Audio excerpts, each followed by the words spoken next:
Okay, number 9. Why is it considered a Bernoulli trial? Now remember, think of B, binary, on or off. Okay, so either the purchases are made by credit card,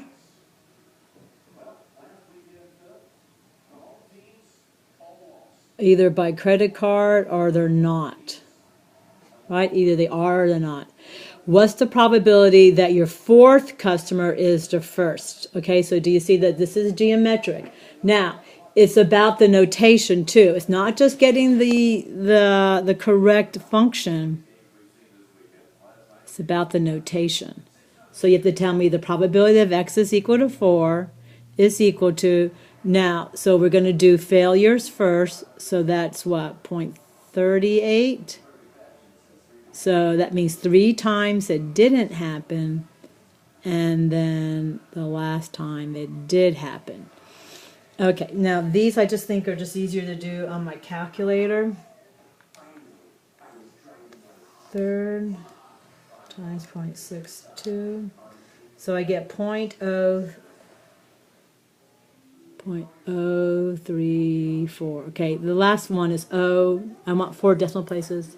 It's irrelevant where you do it for that one because it's O. Now it says, let X represent the number of customers who use a credit card on a typical day. What is the probability model for X? Specify the model, name and parameter, and tell the mean and standard deviation. Okay, so remember what I said. I did not get to teach to you. I did not get to teach this to you. And so this is what your extra credit is going to be on.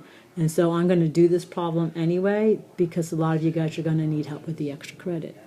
So the model here, we're just going to say normal, okay? They say is binomial, but we're just going to say it's normal. And the mean for this is going to be n times standard deviation, the probability, and then the standard deviation is going to be the square root of n times p times q.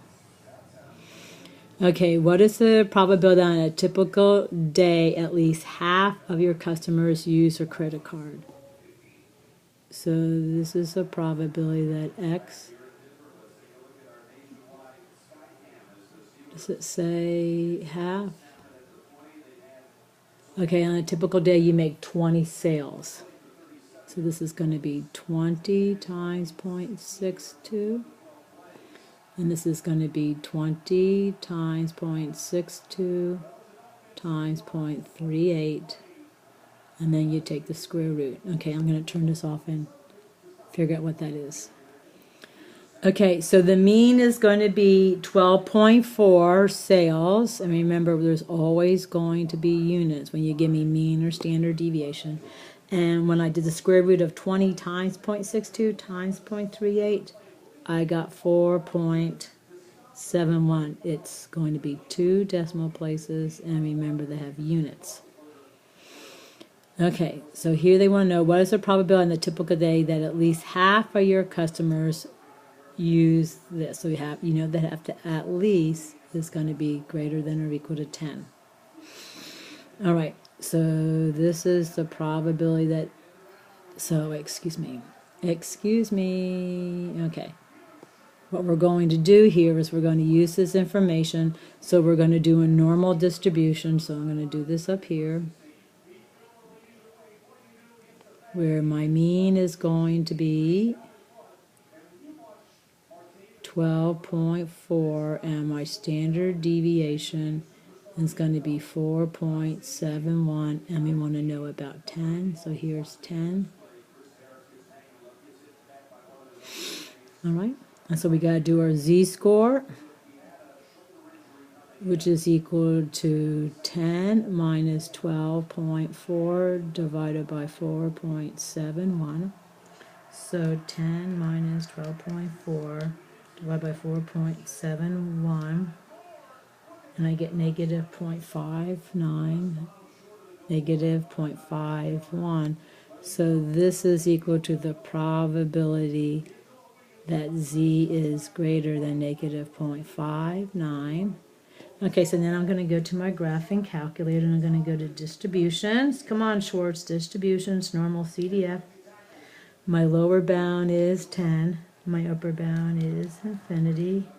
My mean is 12.4. And my standard deviation is 4.71. And I did it for some reason in the y equals window. Silly goose. I don't know why I did that. Okay, luckily the TI-84 remembers everything. And so I get 69.48%. So it's going to be equal to 69.48%. Now this answer should be here. All right. Now again, what I did in pink, what I did here after for C and D is what the extra credit is going to be like. I'm not going to... Now I might ask you questions about the mean and standard deviation for binomial, but to do a normal distribution, that would be the extra credit.